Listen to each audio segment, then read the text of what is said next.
Привет! Это обзор дорогих игр, которые проходили в мае, и нам поможет регуляр Highstakes Аврора. Алексей, Всем привет. привет! В мае проходили дорогие игры в онлайне, и хотелось бы узнать, какие были основные игроки и что вообще проходило.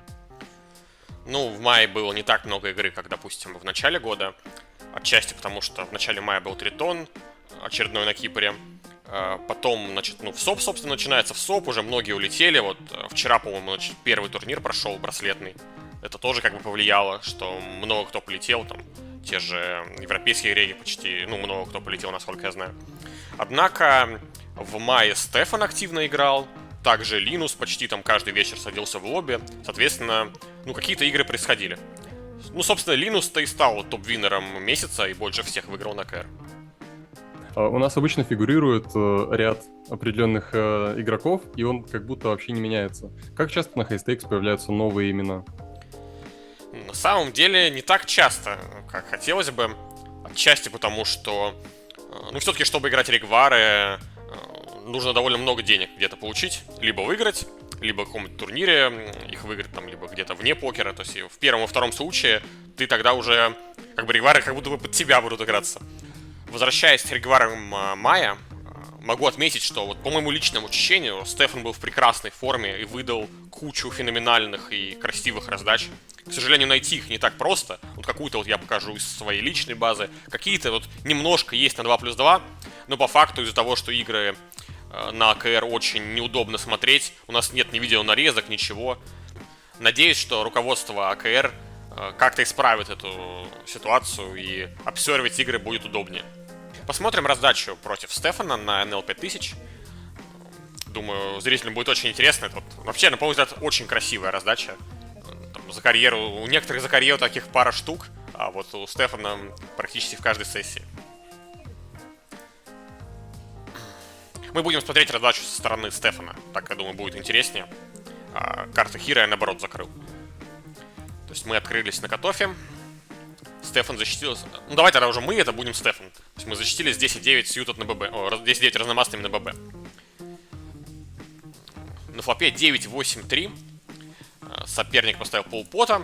Здесь, наверное, у нас... можно сыграть опцию рейза. То есть из-за бэкдор стрит-дро. Из-за того, что, в принципе, спектр конбета довольно широкий. То есть такой мердж рейз для супер тонкого вейлю, для защиты здесь сыграть можно. Но Стеф выбрал вариант кола. Сыграл через кол. И вот очень интересно, по бланковому терну Стеф выбрал лид небольшого размера. Это, можно сказать, коронная фишка. Вот он использует такие линии, даже вот особенно в ситуациях, где... не особенно даже, вот часто в ситуациях, где диапазон лида особо-то и не нужен ББ. То есть, как бы, если Котов там играет...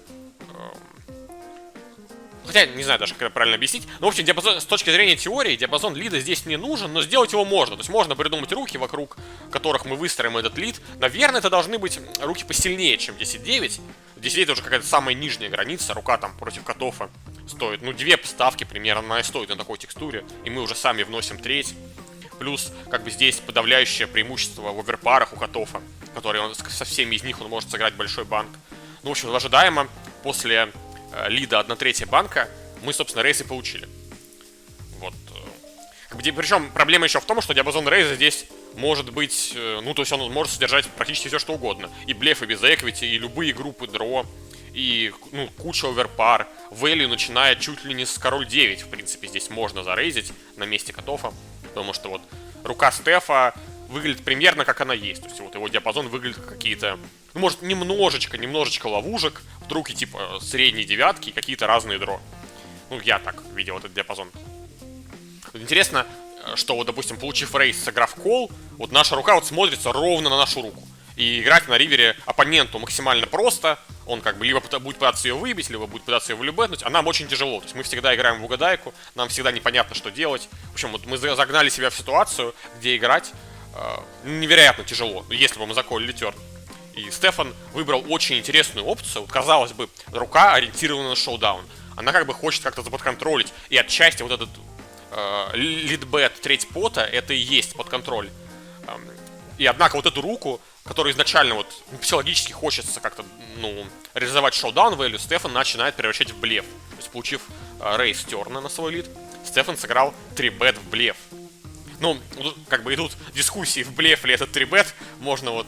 Ну, я сам не могу сказать, что я прям хорошо это понимаю, потому что, ну, то ли это мердж, то ли это блеф, действительно. Ну, отчасти это может Ну, сработать мердж как вряд ли. мердж, потому что очень много разных дро у котофа, то есть очень разные там всякие USD, флеш-дро. USD в целом очень много, вот 7.6 Double Belly, не 7.6, 6.5 Double Belly Buster, 5.4, в общем, все, что гадшоты, в принципе, сильные. И вот 3-бет такого размера, который как раз-таки давит на дро. То есть отчасти это, наверное, можно, я не знаю, кстати, как это назвать, может быть, кто-нибудь нам реально поможет. Потому что, как вот правильно с точки зрения теории назвать это действие, но я все-таки думаю, что блеф, потому что мы именно хотим выбить руку сильнее. То есть это, наверное, мы надеемся выбить руку сильнее. Ну, возможно, Ну, на вот какая рука сильнее сфолдит? ну, на Мне терне сложно нет, но, сказать. возможно, на ривере сфолдит. Плюс... не, ну, девятку сильнее, думаешь, невозможно, если выбить? Кстати, может быть... Ну, это все-таки 2х, 3-бет. Не знаю, наверное, ну... Возможно, задача решается проще, и Стефан просто решил, что диапазон котов вот невероятно дро-хэви, то есть в основном у него дро руки, и он типа таким образом влюбетит дро, назовем это так. Ну, как будто и value heavy тоже. Не, ну он может быть дро-хэви, здесь действительно очень много, ну, дров на текстуре вагон и тележка. Ну, в общем, раздача очень тяжелая с точки зрения ББ. Я все-таки считаю, что это превращение в блеф. То есть я считаю, что Стефан заранее... То есть, как бы он на некоторых ранаутах пытался бы сыграть чек-чек. Может быть, не знаю, играл ли он чек-кол или чек-пас. Ну, скорее, наверное, даже чек-пас он должен был бы играть. На некоторых ранаутах, я думаю, он заранее собирался прочить блеф и убивать оверпару. Все-таки у котов здесь очень много комбинаций оверпар. И это, на самом деле, довольно уязвимая прослойка. Вот, ну, отчасти мне, наверное, здесь проще. Как бы я играл эту раздачу, и я как бы узнаю, что будет дальше. Собственно, я котов сыграл кол. И по семерке на ривере Стефан запушил. Но здесь, на мой взгляд, однозначно Стефан оказывает давление исключительно на оверпар. То есть он блочит допер, блочит... Ну, сет, наверное, девяток не факт, что рейзит терн. Он, наверное, будет солоплеить. Но это не очевидно. Ну, по крайней мере, доезда стритов Стефан блочит. И тут конкретно здесь он точно таргетит оверпару. То есть Стефан пушит, пытаясь выбить оверпару. И, ну, с оверпарой было бы очень непростое решение. Как бы в этой задаче мне повезло, у меня был стрит, но как бы, у меня на всех действиях, на всех улицах решение очень простое. Но в первую очередь мы показываем эту задачу со стороны Стефана, для которого вот этот 3-бет, этот лид 3-бет терна, на мой взгляд, очень неочевидное и интересное действие. У нас Double Belly Buster, это я не с гадшотом протащил. Еще четверка давала стрит в свое оправдание. Ну, в общем, Стеф по терну, на мой взгляд, выбрал очень интересное действие. Я думаю, оно даже лучше, чем сыграть через кол. В общем, очень спорная раздача. Но мне понравился этот блеф. Я думаю, на ривере... Ну, вот я подставляю свои диапазоны, да? Против меня это плюсовый блеф на ривере. То есть я выбросил бы достаточно оверпар, я протащил бы их до ривера. Вот. Вопрос, конечно, в самом 3-бете терна. Вот может ли ЕВ быть выше, чем кол, ну, его, чем у кола. Все-таки мы вносим довольно много денег на текстуре, которая вообще как бы не наша. То есть где у нас мы без позиции, и у котов подавляющее преимущество в сильном value. То есть вот условно, если, допустим, котов какие-то две дамы играет здесь, не играет их пассивно, а играет вот их пушем, просто, ну, выбивая эквити, то у нас вообще как бы катастрофа. Вот. Ну, в этом плане очень интересно смотреть раздачу Стефана, потому что, знаешь, вот, ну, в солвере навряд ли ты очень часто увидишь какие-то такие лайны, и мне кажется, оппоненты не всегда далеко готовы к лайну донг, 3-бет и потом там еще до пуш. То есть, ну, ты не каждый день их играешь против оппонентов. Да, Стефан играет со своими диапазонами, то есть он как бы атакует, вот здесь он конкретно атакует диапазон, в котором слишком много дро. Вот, то есть это по терне как бы он делал одно, ну, валюбейтил, слэш там готовил блеф по некоторым риверам. И, собственно, на ривере пришел для него идеальный Роналду, где он может надавить на оверпару. Вот, здесь, я думаю, эта раздача была бы сыграна плохо, если бы котов пушил много оверпар по терну. Тогда получалось бы, что на ривере... ну, понятно, две пары уже сет он вряд ли выбьет. Еще будут какие-то доезды у котов. И получается, что как бы вот контрстратегия — это быстрый розыгрыш оверпар по терну на месте котов, но как бы в моменте вообще не очевидно, что с ними делать. То есть как бы кажется, что оппонент уже полярно изображает там дро или value сильнее, чем твои оверпары, хочется их колл сыграть. И вот если допустить ошибку и сыграть все оверпары колом, то как бы на ривере на них как раз таки оказывается колоссальное давление. Ну, могу добавить, что как бы пишите комменты по этой раздаче, будет интересно почитать. Вот много ли у вас, дорогие телезрители, раздач подобных было сыграно? Дима, БРД, ты хотя бы одну такую сыграл? Да, конечно, нет.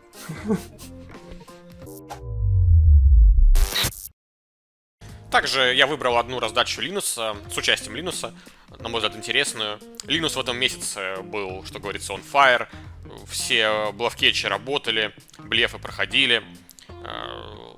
Супер вейлю соперника он переезжал на ривере.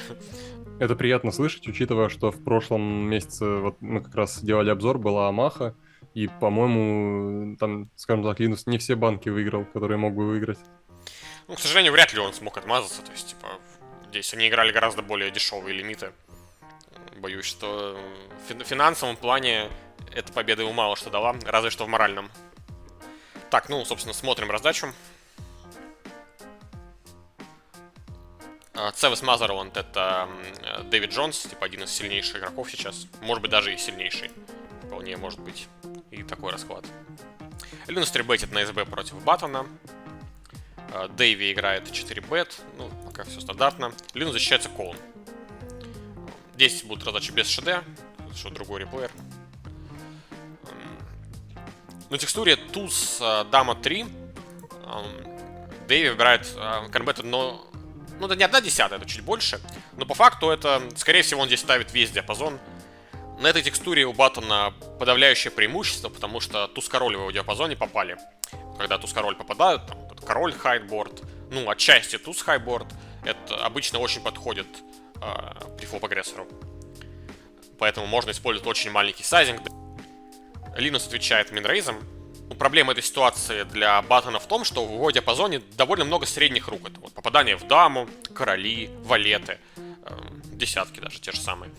В спектре СБ таких комбинаций, ну, суммарно таких комбинаций меньше. То есть СБ чаще, ну, он, собственно, либо попал в топ-пару, либо у него уже рука, которая имеет совсем низкое эквити, более слабые карманные пары, там всякие девятки, восьмерки, какие-то гадшоты, которые тоже уже имеют не так много эквити, ну, если у Баттона топ-пара. Поэтому, как бы, диапазон СБ, он такой популярнее.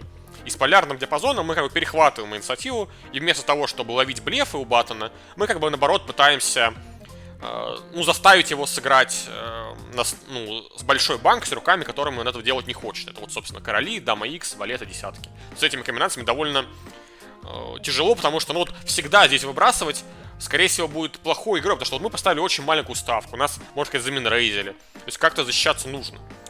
Если все время выбрасывать, то СБ сможет слишком уж плюсовые будут блефы у СБ. Дэвид Джонс защитился колом. Здесь, наверное, всегда нужно играть кол. Ну, всегда, в смысле, вот, со всем спектром продолжения. Что-то, понятное дело, какой-то мусор нужно повыбрасывать. Но в целом здесь фолдов практически, процентов, наверное, 20 можно ожидать фолдов на месте Баттона. От совсем пустых блефов. Можно чуть-чуть вот сразу выбросить каких-то вот валетов. Может быть, даже и королей. Потому что они блефы блокируют. Дэвид Джонс защитился колом. Ну, можно считать, что это бланковый терн. Немножко 4-5 есть в диапазоне у обоих игроков, но не думаю, что это на что-то влияет. Линус ставит четверть пота, но он продолжает то же самое. Он давит на средние блофкетчеры своего соперника. Собственно, вот короли, дама X. В основном, наверное, уже дама X. То есть, наверное, на месте Баттона можно уже здесь выбросить какие-то короли, там, которые, допустим, блочат пику. Можно выбросить там те же самые валеты. Ну, как бы я, допустим, рассуждал бы на месте Баттона. С любой топ-парой мы радостно калируем, ловим блефы. И, ну, собственно, ловим блефы. И учитывая, что СБ так может сыграть, в принципе, может так сыграть практически любую топ-пару. Ну, может, разве что совсем слабые. Ну, хотя даже совсем слабые. Вот туз 5, туз 4, они усилились до дро части, поэтому с ними тоже мы уже можем носить деньги. Дэвид Джонс защищается колом. Выходит интересный ривер, он интересен тем, что здесь все топ-пары ниже, чем туз-дама, там туз-король, они имеют сплит.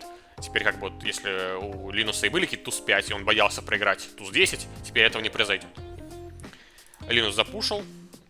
Тут Эспера уже треть пота, и И если баттон, опять же, будет защищаться только с туз-король там плюс, или там только с тузом и старше, ну, скорее всего, этого не будет достаточно. То есть иногда здесь нужно вскрывать какую-то даму. Наверное, вот лучшая дама здесь это дама-валет, который там туз-валет блочит. То есть, наверное, чуть-чуть каких-то колов от рук, которые не туз, СБ должен здесь получать. Ну, собственно, он и получил. Дэвид Джонс сделал довольно жесткий херокол с двумя валетами. На мой взгляд, кстати, довольно за ренджами сыграно на месте Дэвид Джонса. Мне кажется, что где-то свою комбинацию он выбрасывать должен был.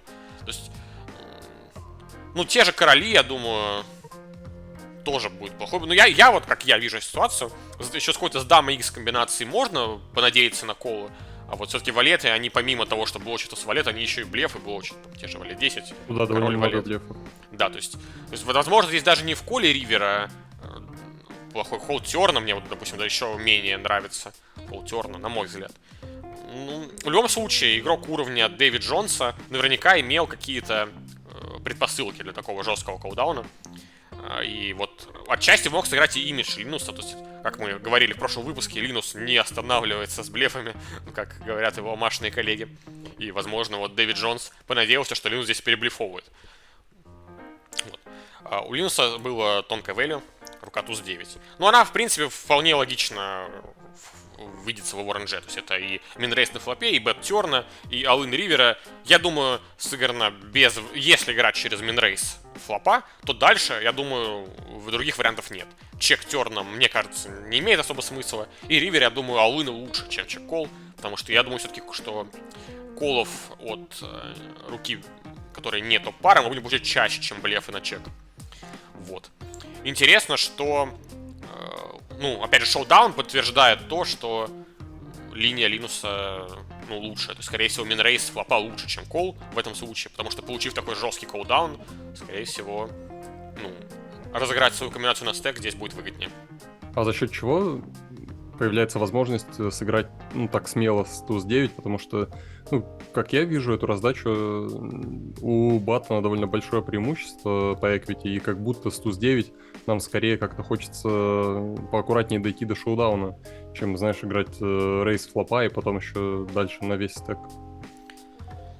У нас все-таки здесь вариативное действие. Здесь, если ты будешь всегда аккуратно доходить до шоудауна, ты будешь доходить до шоудауна с позиции угадывания, ну, не с позиции угадывания, а с позиции блафкетча. То есть ты как бы либо будешь оплачивать сопернику весь текст его рукам сильнее, чем твоя, либо будешь пытаться там поймать какой-то блеф, которого может еще и не произойти. То есть, безусловно, сыграть блафкетч линию здесь, наверное, будет даже основной игрой, но, ну, условно, ты, вот, как сказать, можешь сыграть эту, образно говоря, можно сыграть от защиты, пытаться поймать блефы и проплачивая всем рукам сильнее, чем наш. А можно, наоборот, вот перейти в... Ну, вот количество средних рук в диапазоне у Баттона позволяет нам перейти в атаку. Если перейти здесь в атаку, огромное количество средних рук в диапазоне Баттона не позволит ему играть там на стек только там с туз-король плюс. Ему придется иногда, иначе он будет выбрасывать слишком часто, и мы заберем в банке уже очень много мертвых денег. То есть вот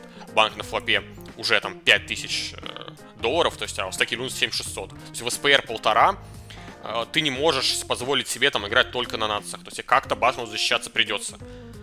Вот.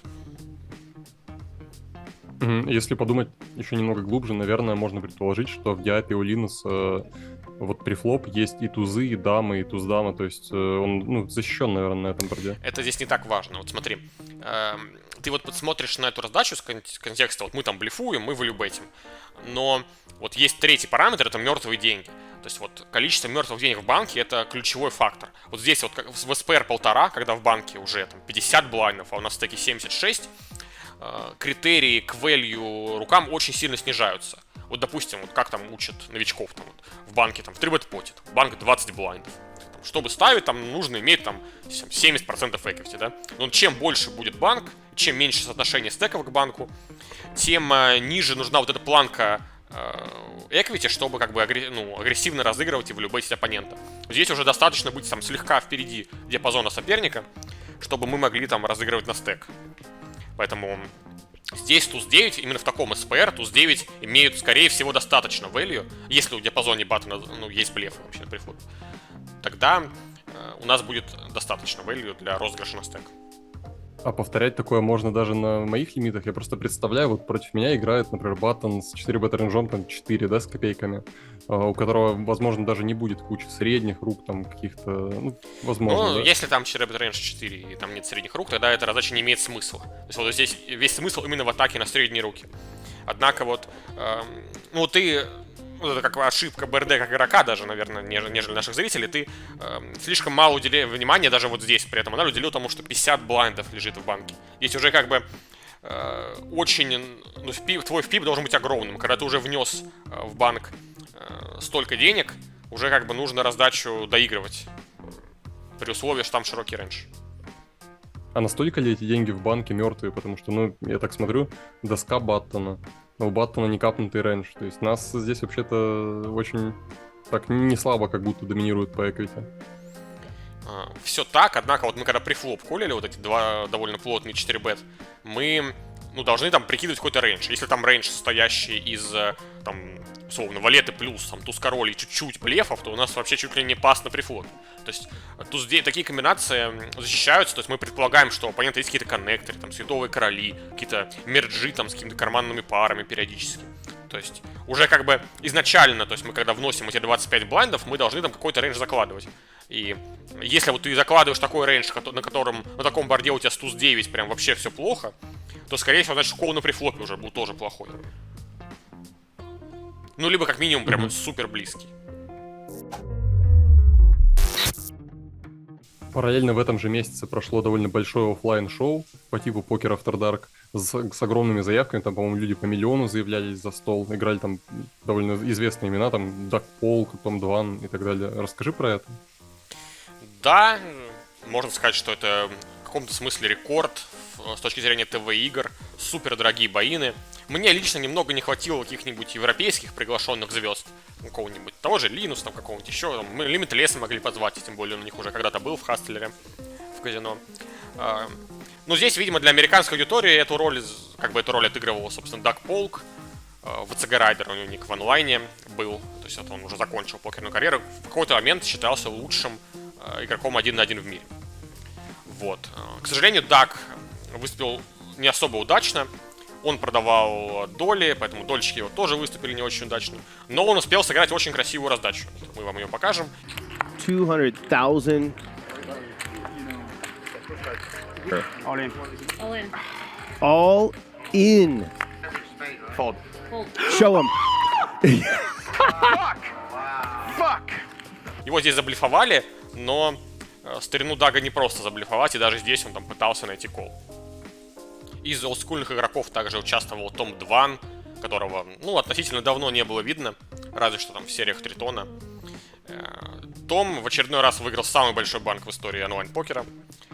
Все, наверное, уже видели эту раздачу, поэтому мы просто ставим на нее ссылку и покажем картинку. Nice call. Can I have a beer? Get that man a beer. А насколько такие ТВ-шоу актуальны для сильных онлайн-регуляров? Или туда не имеет смысла попадать?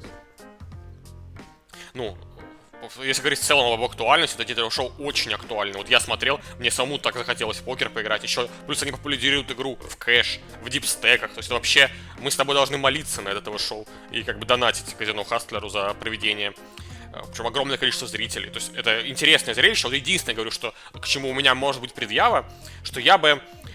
У них было много любителей, это прикольно, но я бы все-таки каких-то более известных челов позвал. С точки зрения, ну, известных для меня. Но, наверное, для американца, наоборот, все было бы, поэтому кто такой я? Отвечая на вопрос по поводу выгодности для онлайн-про, выгода не такая большая, вот как кажется всем, что вот условно Дак Полк, скорее всего, по уровню игры, ну, по моим ощущениям, возможно, я не прав, тут сильнейший игрок, а он там отыграл минус миллион. То есть диспа космическая, раздач сыграно очень мало, то есть какого-то там ЕВ, наверное, большое, но диспа просто феноменально. То есть вот такие вещи все-таки это больше развлечение, популяризация.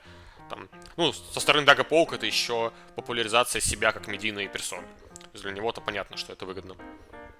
А ты упомянул Дага Полка, который в CG Rider, и, насколько я знаю, он в прошлом был лучшим игроком в хедзап в мире, и там такая система, что ты становишься лучшим хедзапером, и с тобой просто перестают все играть. И что дальше происходит с твоей карьерой? Куда деваться, если тебе просто не дают экшен?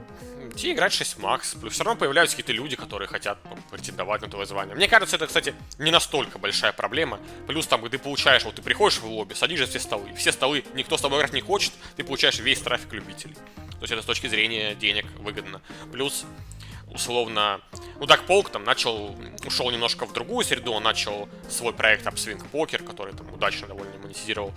Но мне кажется, что эта проблема преувеличена. Кто-то все равно с тобой играть захочет. Вот, допустим, я считаю, что Стефана мало кто там 1 на 1 обыграет, но при этом вот постоянно все с ним готовы играть просто по приколу. И еще одним фигурантом этих игр, довольно известным, стал Том Дван, про которого мы как раз вот говорили. Насколько вообще реальны слухи про вот эту китайскую мафию? Потому что, ну, это уже такая фигура, знаешь, полумифическая как будто. Да кто его знает, откуда мы с тобой можем про это знать. Ну, действительно, Том, ну, потому что я слышал, действительно, с деньгами у него были большие проблемы. Очевидно, на эти игры его бэкали. Ну, собственно, по нашивкам на его мерче можно даже догадаться, наверное, кто его бэкал. Но стоит отметить, что здесь все продавали доли. Даг Пол, кстати, тоже он публично в Твиттере там и у себя на сайте продавал доли. И, по-моему, продал 75%. Поэтому за него там в чате все болели. Там много кто купил у него экшен. От себя играл на 25%. А Том Дван, как игрок, каким образом развивалась его карьера? Потому что он когда-то был одним из лучших в онлайне, и потом довольно резко как будто пропал. То есть его выжили регуляры как бы новой эпохи, или как это происходит? Да там, слушай, там мутная история, она связана с крахом ФТП, там непонятно, насколько ему там зарплату платили. Плюс там он Джанглмену очень много проиграл денег и в матче, и по сайдбетам, и вроде как вообще закатался. Потом прям оффлайн, там история сложная, потому что у нас есть только слухи.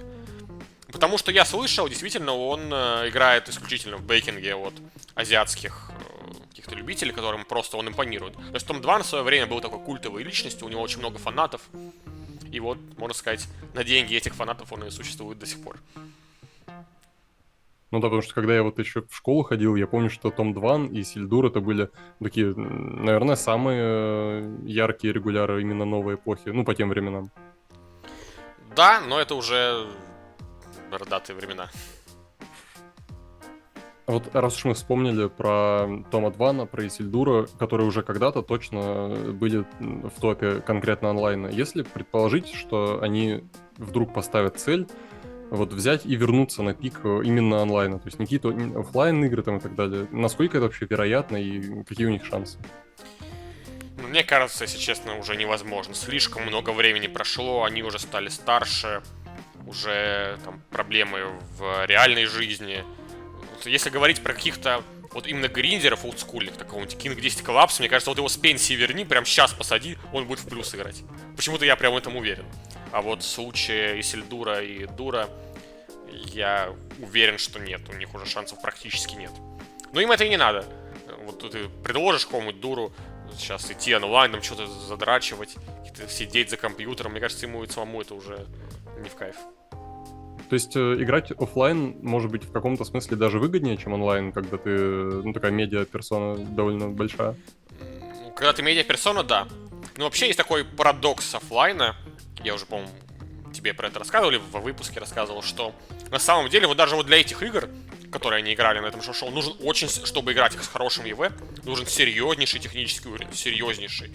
Нужно очень хорошо готовиться, уметь играть в разных стеках, уметь играть со страдалами, уметь учитывать еще всякие мини-игры. Они часто играют с мини-играми, там, где платят за выигрыш 7-2, там, стендап, покер, там, джекпот там где-нибудь. То есть механику этих игр нужно изучать, потому что мини-игры очень сильно влияют, прям невероятно влияют.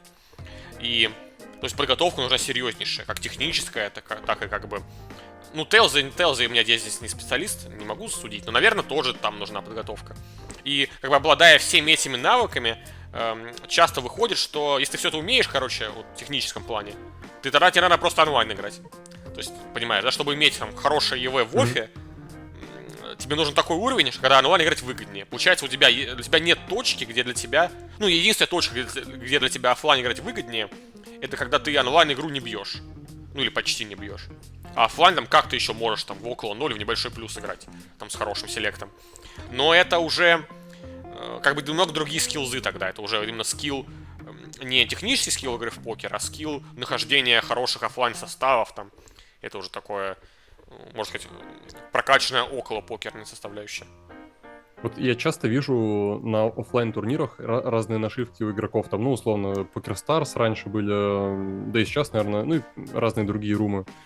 И как будто, знаешь, в какой-то момент для известных оффлайн игроков это превращается уже в какую-то, скорее, рекламную деятельность. То есть они, может быть, даже не очень зависят от результатов конкретно за столом. Да, все так. Если честно, мне, если честно, вот эта сторона очень не нравится, потому что вот особенно это в Америке популярно, где у каждого какой-нибудь свой полуинфо-цыганский обучающий проект, который обязательно, вот чел сидит, играет турниры там в небольшой плюс, там по $1000, типа и просто там местным дедам и бабулькам там продает свои вот эти инфо-цыганские курсы, где обычные чарты как бы продает за $300. Типа, то есть по факту вот он, не буду называть имена конкретно, но таких вот очень много среди даже известных игроков. Все их поездки по оффлайну в Америке просто для того, чтобы продать, так сказать, не очень понимающему населению бесплатные чарты по пушфолда, там, по X10 цене. И заработок идет за счет этого. То есть, вот, к сожалению, ну, или не знаю, к сожалению или нет. В общем, так устроен сегодняшний мир. То, что марафоны желаний и всякие такие вот вещи продаются очень хорошо. Вот стоит обратить внимание, вот ты сказал, что нашивки PokerStars, вот нашивки покер-румов уже мало у кого встречаются. Это уже как раз таки обычно нормальные игроки. Почти всегда это будут нашивки каких-то полукоучей, там каких-нибудь либо обучение, либо какие-нибудь онлайн-курсы, либо там какие-нибудь, ну, в общем, что-то связанное с продажей около покерных навыков. Раз уж мы вот заговорили про какие-то околопокерные заработки, я, бывает, слежу за киберспортом или за профессиональным спортом, и там бывает, что ну, денег в индустрии со временем становится больше, и какой-то уже даже не самый звездный игрок может зарабатывать больше, чем там звезды 80-х или 90-х. А как, по-твоему, развивается покер? То есть в покере становится зарабатывать все сложнее, как будто, или это миф на самом деле? Да, безусловно, зарабатывать становится все сложнее. Исключительно потому, что покерные площадки поняли, как работает эта игра, и, скажем так, стараются... Процент денег депозитов любителей, которые приходятся на долю профессионального игрока, сильно падает. Если вот раньше, там, когда я начинал, были дисциплины, вот я помню, я играл Хедзап СНГ, где, мне кажется, 70% депозитов любителя уходили в руки регуляров, а остальное в рейк. Сейчас, допустим, уже есть, популяризируются форматы типа Spin and Go, где, мне кажется, 99% депозитов любителей уходят в рейк, а 1% регуляром. То есть вот мы из цифры 70 на 30 ушли в цифру 99. То есть как бы площадки перегоняют трафик в нужные их отрасли. Это такая проблема есть и в турнирах, и в кэше отчасти, и много где. Поэтому зарабатывать, безусловно, становится тяжелее. Вот. Там какие-то, ну, большие деньги. Понятное дело, что там какие-то микролимиты, там, тот же оффлайн, скорее всего, будут жить вечно. А за популяризацию каких-то вот более-менее интеллектуальных форматов, как, допустим, мы там пытаемся в этом шоу популяризировать, за это нужно бороться. Ну, отчасти для этого мы это шоу-то и делаем. Чтобы вы, дорогие зрители, смотрели на раздачу Линуса в 4Bet-банке или на великолепный блеф Бати и шли повторять. И то есть ты думаешь, в каком-то смысле онлайн-кэш обречен? Или вот что может перевернуть вот эту вот ситуацию и новую золотую эру, можно сказать, начать? Мне кажется, мне искренне кажется, что именно вот популяризация такого более спортивного формата, где площадкам будет выгодно с медийной точки зрения содержать вот этих онлайн-про. В этом месяце отдельно хочется выделить кэш-игрока Тобиаса Дочвеллера. Он, кстати, даже в этой табличке есть. Я где-то увидел. Вот на 18 месте. Он да и в онлайне успел 50 тысяч выиграть. Однако его главная победа — это второе место. Ну, не совсем победа, но он поделил деньги. Второе место в $200 тысяч турнире на Тритоне. A massive triple up for Duttweiler. He's typing away. И, знаешь, у всех кошевиков, ну, топ-кошевиков, которые ездят по МТТ, рано или поздно случается этот супер доезд. Он был и у Линуса, и у Трутеллера там в свое время, и у всех практически он есть. У Лимитлеса, он тоже, по-моему, мейн Тритона как раз таки выиграл. И вот настала очередь Тобиаса. Теперь следующий на очереди... Ну, я надеюсь, что Витя Инлайт. Вот. Но не расстроюсь, если вдруг это буду я. Первое место занял удачно выступивший в Ригваров Линус в American Card Room. Линус играл 20к Ригвары, и ему понадобилось всего лишь 4700 раздач, чтобы занять первую строчку. И неплохой винрейт в 40 на 100. Однако хочу добавить, что American Card Room очень плохо трекается, так что не удивлюсь, что он вообще... Ну, в общем, результаты, скорее всего, именно по VPN, скорее всего, неправильные. Однако по ГГ результаты точно более-менее правильные. Вот можно заметить, что Стеф очень успешно выступил на второй строчке. Также отдельно хочу отметить вот на 6-м месте Сгировский. Это вот он ведет довольно интересный блог на Gypsy Team. Зайдите, почитайте. То есть он живет он раньше жил в Кембридже, по-моему, в Англии. Вот, он русскоговорящий, по-моему, из Беларуси. Как бы у него очень был успешный месяц на ГГ, он там подробный пост написал по этому поводу. В общем, всем советуем, оставим ссылку в комментариях. Да, очень приятно, потому что я читал, что у него, по-моему, как раз не складывалось на 5К, которое, ну, какое-то время. А сейчас вот наконец-то удалось, и можно поздравить. Да, отдало как следует. Мы решили сделать игроком месяца Стефана, потому что все-таки VPN трекался супер плохо в этом месяце. И вот результаты, которые здесь видите, они, скорее всего, вообще случайные. Вот. А вот Батя уверенно разнес ГГ, поэтому я считаю, что он заслужил эту победу. Да, наконец-то дождались, когда Батя все-таки занял первое место у нас. Много обсуждали оффлайн в этом выпуске. И вот я как раз таки хочу добавить, что в начале июня я там с другом полечу в Макао на 2 недели. Поэтому в следующем выпуске ждите отчет, более подробный отчет по оффлайн покеру в Макао. Я первый раз полечу. Вот. Самому даже интересно, что там и как.